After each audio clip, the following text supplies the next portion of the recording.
Yesu ashimwe bavandimwe, reka twongere dushimire Imana kubwo kugira neza kwayo kwinshi no kubw'urukundo rwayo rwinshi no kuba yemeye yuko twongera kuboneka imbere yayo tugihumeka umwuka w'abazima. Izina ry'Imana yacu rihabwe icyubahiro. Reka dushimire Imana cyane yuko yemeye yuko tubaho mu gihe nk'iki gisoza amateka y'isi, igihe bigaragara yuko rwose turi mu ndunduro, turi mu masaha aheruka ay'isi igomba kumara. Niyo mpamvu rero dukwiriye gushimira Imana yuko yemeye yuko ari twe dusohora muri iki gihe.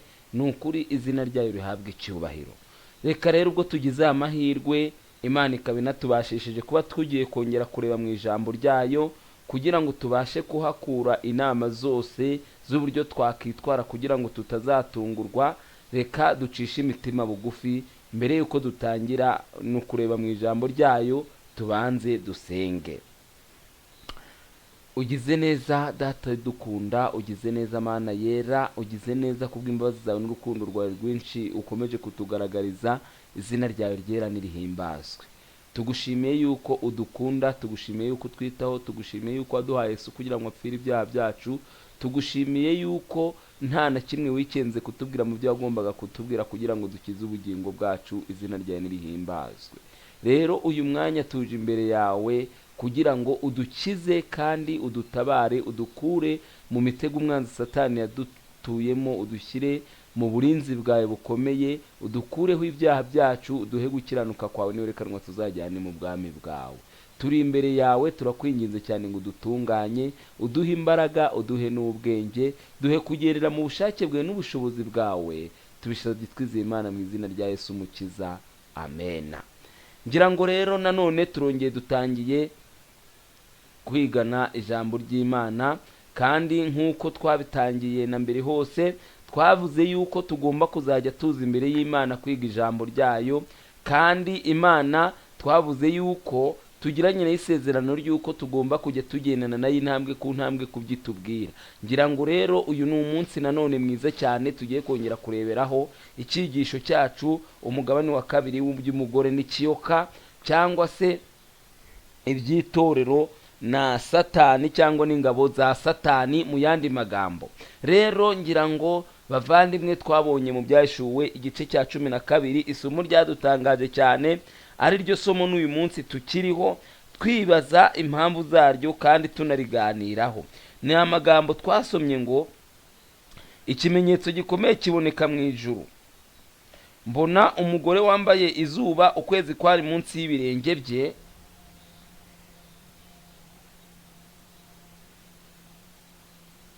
kandi yari afite ikamba ry'inyenyeri 12 ku mutwe we, nuko atakishwa no kuramukwa ababazwa n'ibise. Mu ijuru haboneka ikindi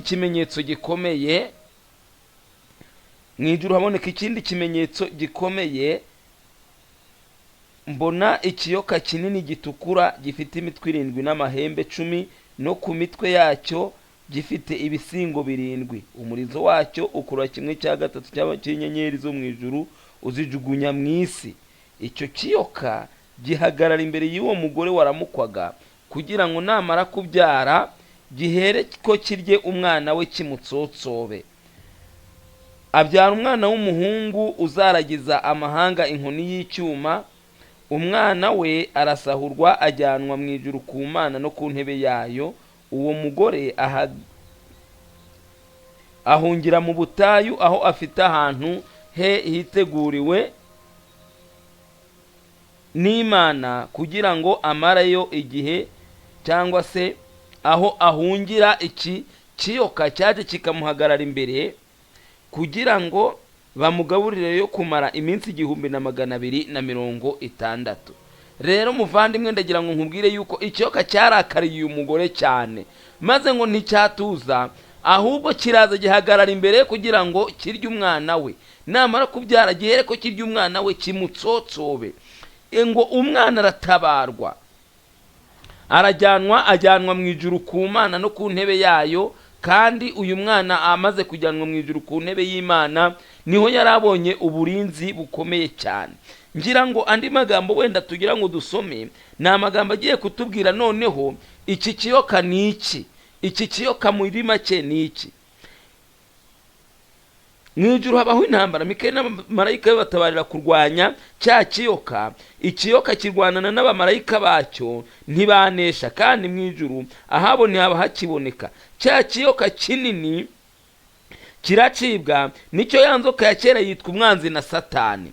Ngira ngo hano nabo baduhishuriye ibanga noneho ry'iki kiyoka icyo ari cyo.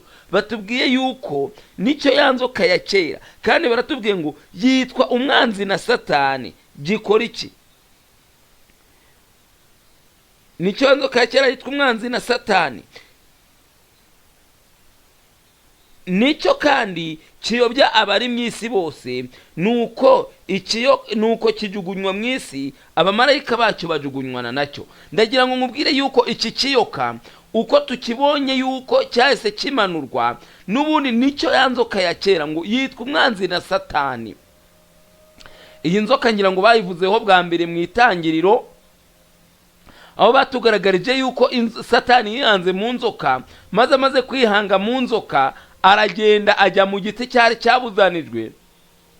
Igihe Adamu na Eva bari bahanyuze bari gutambuka, ikiyoka ngo cyagerageje kumuresha, maze ngo kikora ibintu by'amashyengo. Kimaze kwikora ibintu by'amashyengo, ngo umugore agenda ku mutima we hari ikibazo. Ubwo kandi nanone tugarutse ku mugore. Umugore yagiye ku mutima we hari ikibazo, yibaza ati iriya nzoka mbonye ni bwoko ki? Iriya nzoka imeze kuriya, yigize ibintu byiza kuriya, ni bwoko ki? Nayigeraho nte? Maze ngo igihe yashakaga kugira ngo ayigereho, yaragiye we n'umugabo we bageze ku ruzi Ufurati, ahantu bakundaga kujya kuba biyicariye ku mahumbezi iruhande rw'amazi. Umugabo agatotsi gasa n'agamutwaye, noneho umugore ahita ahamusiga agaruka kureba ya nzoka. Ya nzoka rero batubwiye ngo niyo ya nzoka ya kera yitwa umwanzi na Satani. Ngaho ahantu iri zina ryavuye nuko ngo iyo nzoka ari muri icyo giti, noneho amaze kuhagera yatangiye kumubwira amagambo ngo harya ngo Imana yarababwiye ngo umunsi mwariye kuri iki giti ngo no gupfa muzapfa.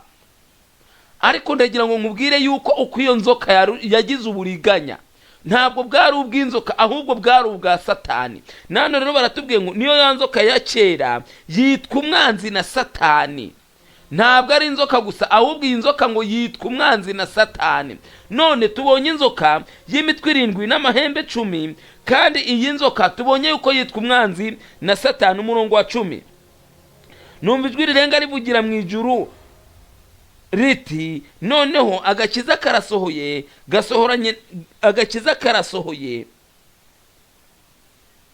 gasohoranye n'ubushobozi n'ubwami bw'Imana yacu n'ubutware bwa Kristo wayo, kuko umurezi wa bene data ajugunywe hasi, wahoraga abarega ku manywa na nijoro imbere y'Imana yacu. Nabo bamuneshesheje amaraso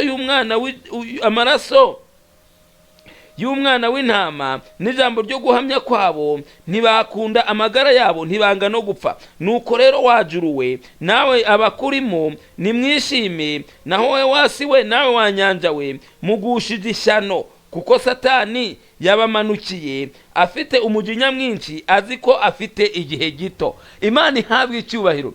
Ngo nubwo Satani yaramanukanye umujinya mwinshi, ariko ngo yarazi ko afite igihe gito. Ntabwo afite ubushobozi bwo kurama, ntabwo afite imbaraga zo kubasha gukomeza kugira icyo yatwara ubwoko bw'Imana, ahubwo afite igihe gitoya.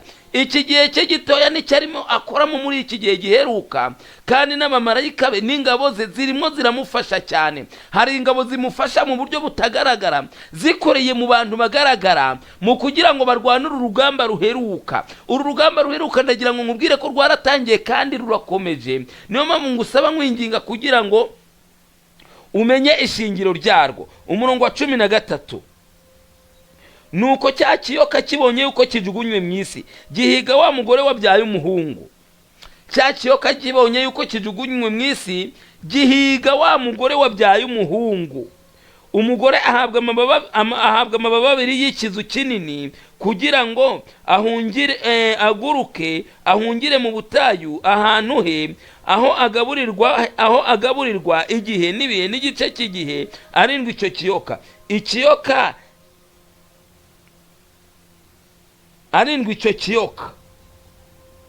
ikiyoka gicira amazi ameze nk'uruzi inyuma y'uwo mugore kugira ngo amutembane, ariko isi iramutabara, yasamye akanwa kayo imira uruzi icyo kiyoka cyaciriye. Ikiyoka kirakarira wa mugore cyane, kiragenda ngo kirwanye abo mu rubyaro rwe basigaye bitondera amategeko y'Imana kandi bafite guhamya kwa Yesu. Urugamba cyahise kireka kurwana, noneho gisigara kiretse kurwana n'umugore, ahubwo gihita kijya kurwana n'abasigaye. Cyahise kijya kurwana n'abantu basigaye bitondera amategeko y'Imana kandi bafite guhamya kwa Yesu. Reka mubwire muvandimwe yuko ikibazo n'uyu munsi ntabwo kikiri umugore, ubu uyu munsi ikibazo kiri ku basigaye. Kandi nshuti muvandimwe, ndagira ngo nkubwire yuko urugamba uko rwatangiye ni nacyo kigomba kuduha ubushobozi bwo kubasha kumenya uko ruzarangira. Uru rugamba rwatangiye rute? Mu gihe cyashize ubwo ikiyoka cyahigaga uyu mugore. Ikiyoka tubona yuko mu guhiga uyu mugore cyatangiranye na Roma mpagani. Roma mpagani kuva mu 168 iyobowe n'abakayisari yatangiye gushaka ukuntu irwanya ubwoko bw'Imana. Tuzabona ukuntu abaroma biyunze n'abayuda kandi batavuye ku kwiyunga kugira ngo bagere ku mahoro meza cyangwa bakurikize iby'amategeko y'Imana, ahubwo biyunga kugira ngo barwanye, kugira ngo bacagagure imigozi ibatandukanya, maze ubukristo n'ubupagani noneho bibashe gukorera hamwe, bibashe kugendera inzira imwe. Tubona yuko rero icyo gihe hariho abakayisari aribo bari bagiye bayoboye, maze tukabona yuko no mu gihe Yesu yavukaga abakayisari n'ubundi nibo bari bayoboye, kuko Yesu yavutse n'ubundi Roma iyobowe n'abakayisari. Rero ndagira ngo nkubwire wa muvandimwe we yuko igihe Yesu yavukaga Roma iyobowe n'abakayisari, icyo gihe yayobowe na Kayisari Augusto, kandi n'ubundi Yesu yaje gupfa n'ubundi Roma ikiyobowe n'abakayisari kuko yapfuye ku ngoma y'uwo bita Tiberius. Uyu Tiberius niwe wari uyoboye icyo gihe, niwe wari umwami w'abami. Bariya abandi ba Pilato baciye urubanza niwe bakoreraga. Ba Herode bamuhize akiri umwana nk'uko tubibona n'ubundi mu buhanuzi. N'ubundi nabo bari bayobowe, umwami w'abami yari Kayisari, kandi kubera Kayisari buri kintu cyose bakoraga, nta kintu na kimwe bagombaga gukora batamuhaye raporo. Ni nayo mpamvu n'uyu munsi ngira ngo nkubwire yuko uko urugamba rwatangiye, yaba Herode wahize Yesu kugira ngo amwice, yaba n'uyu Tiberio wamwishe yapfuye ku ngoma ye, aba bose bari abayobozi, bari abantu bakorera Roma, bakoreraga Roma. Icyakoza intebe zabo z'ubucamanza zari Yerusalemu. Icyo necyo ni ikindi kintu, intebe zabo z'ubucamanza zari Yerusalemu, ariko zitari ntabwo zari ku rusengero, ntabwo zari mu rusengero, ahubwo zari ziri n'ubundi mu gihugu cy'abayuda. Rero ndagira ngo nkubwire yuko Roma uko yari iri, bivugwa yuko yari ikiyoka, kuko ikiyoka ubundi bavuze ikiyoka baba bavuze ubupagani, kudasenga Imana, kutayubaha, kutayumvira mu mico no mu myifatire, kwigenga, kudakora ibintu bihuje ni gahunda y'Imana ishaka. Ibyo ngibyo nibyo bivuga ikiyoka.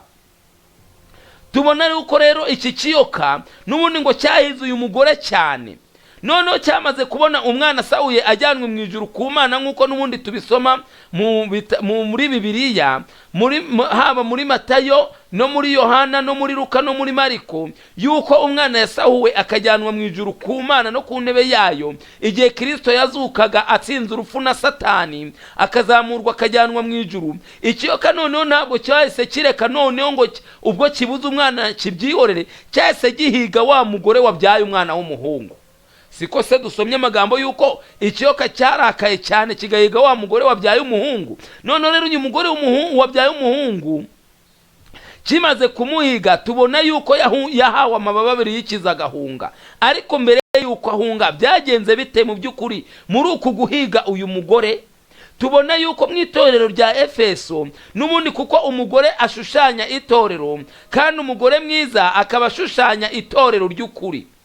Umugore mwiza rero ashushanya itorero ry'ukuri, kandi iri torero ry'ukuri n'ubundi tubona yuko ryari ririho itorero rya Efeso, ryari itorero ritunganye, ryari rigizwe n'intumwa 12 rikagirwa n'abigishwa bandi nabo bari baratoranyijwe na Yesu, bagendanaga na Yesu buri munsi, harimo n'ababagore.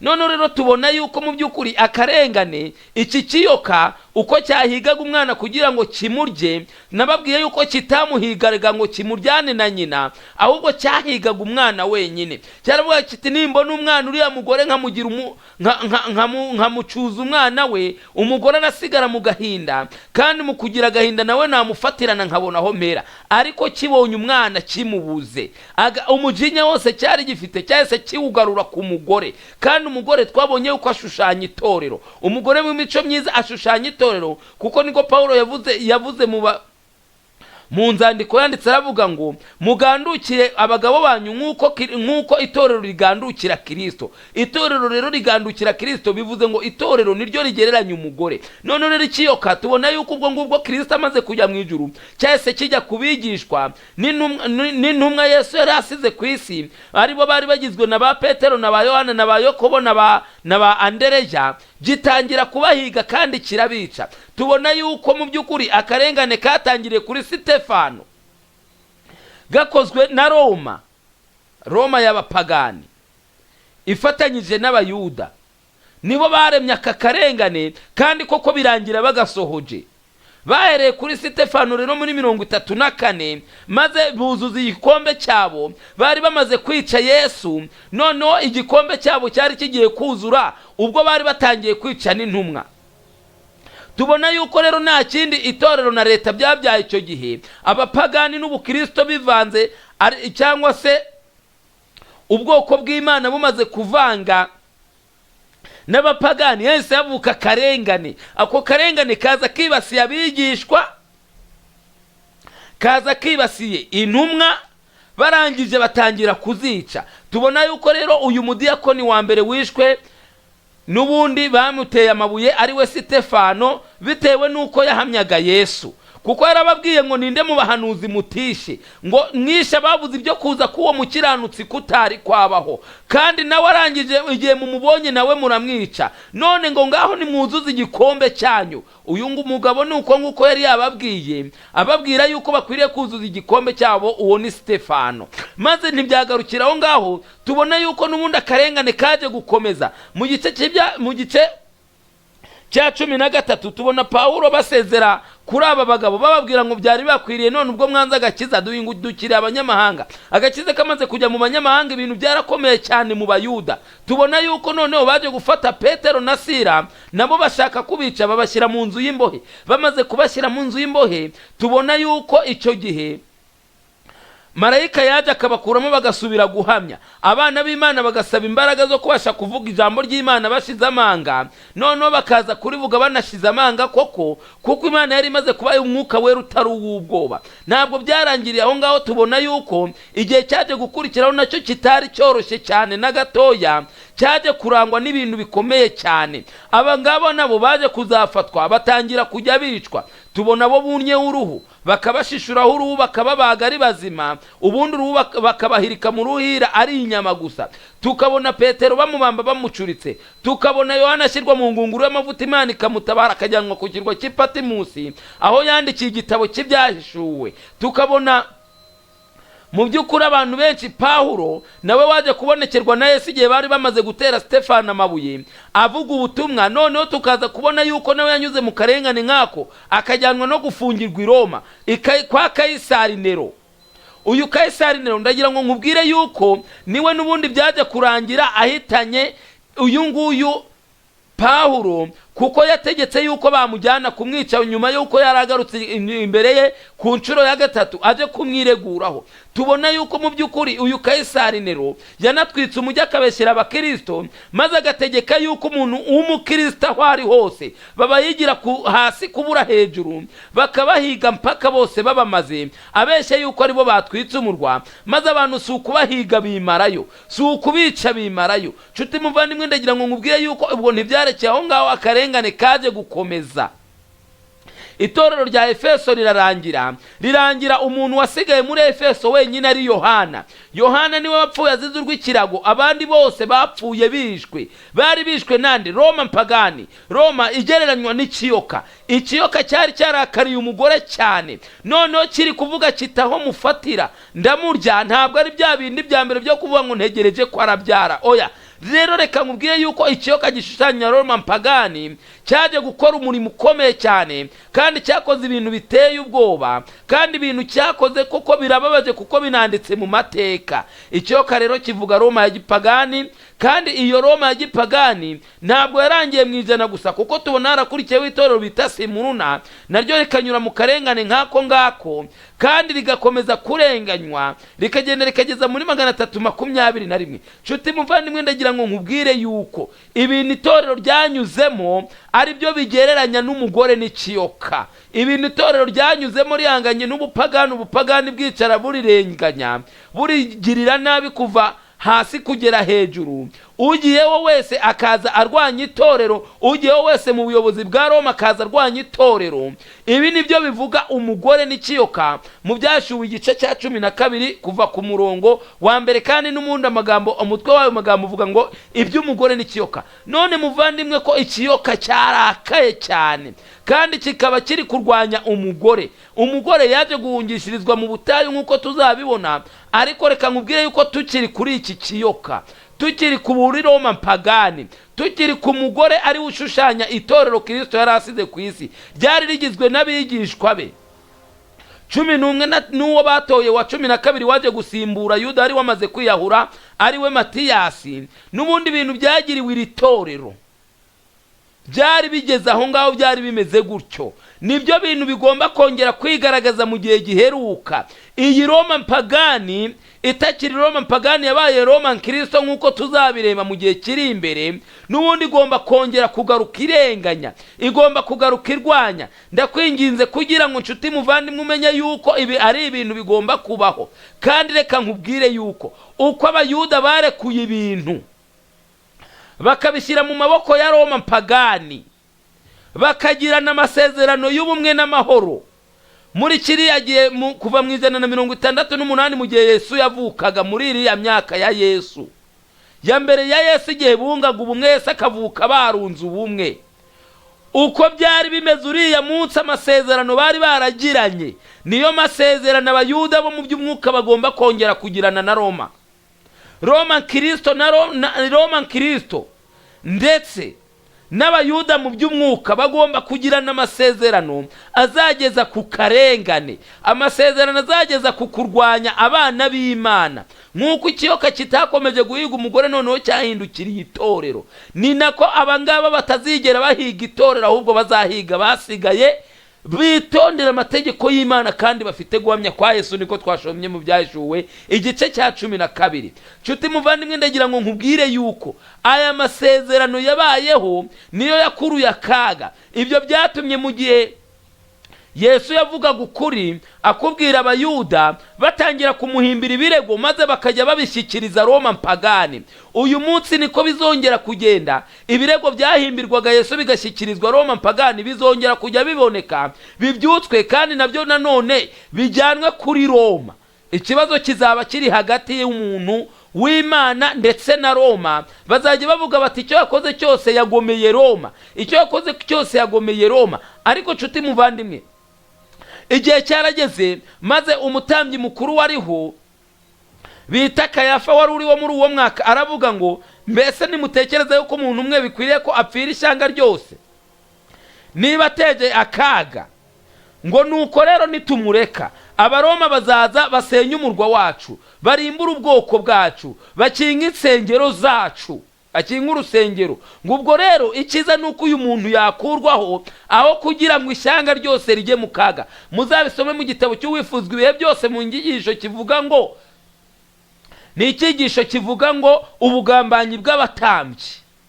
Muzagisome muzasanga ikibazo cyari gifitwe n'abayuda, bakavuga bati aho kugira ngo uyu muntu adushirishe mu kaga, bizatume Roma izangahe duhemukire uyu muntu niwe wakurwaho kuruta ko ishyanga ryose ryajya mu kaga. Ayo magambo azongera kuvugwa atavuzwe n'abapagani, avuzwe n'abakristo. Ayo magambo yavuzwe n'abayuda bari barabikijwe iby'Imana, uyu munsi azongera kuvugwa n'abantu babikijwe iby'Imana, abayuda mu by'umwuka, kandi bazaba bayavuga kugira ngo bagire abantu bakuraho runaka. Ndakwinginze rero muvandimwe, kugira ngo ubwo ibi bintu turuzi tubisatiriye, ibi bintu bikaba bigiye gusohora byose nk'uko byakabaye, ndasaba Imana kugira ngo igufashe kandi guha imbaraga zo kubasha kumenya yuko tubisohoyemo, maze ubashe gusaba umwiteguro uhagije, usaba imbaraga z'umwuka wera, usaba Imana kugira ngo ikuyobore mu kuri kose kandi guha umugisha. Niko gusaba kwanjye nisabira, nawe ngusabira, mu izina rya Yesu umukiza wacu, amena. Reka nanone dusenge Imana. Ugize neza Data twese Mana dukunda, turagushimye cyane, izina ryawe nirihimbazwe. Tugushimiye yuko tugejejeho ijambo ryawe kandi ukabutubwiye yuko dukwiriye kwitegura igihe kiri imbere, ko ikiyoka kigiye kongera guhaguruka, kidahagurutse muri Roma pagani kigahaguruka muri Roma Kristo. Roma Kristo ikunga ubumwe n'abayuda mu by'umwuka, bose bagahatanira kukurwanya. Ndakwinginze ngo uduhe imbaraga zo kubasha gutsinda, kandi uduhe umwuka wera wo kugira ngo tugendane nawe intambwe ku ntambwe, nitunarenganywe turenganywe tuzira yuko twakumenye. Tubisabye twizeye Imana mu izina rya Yesu, amena.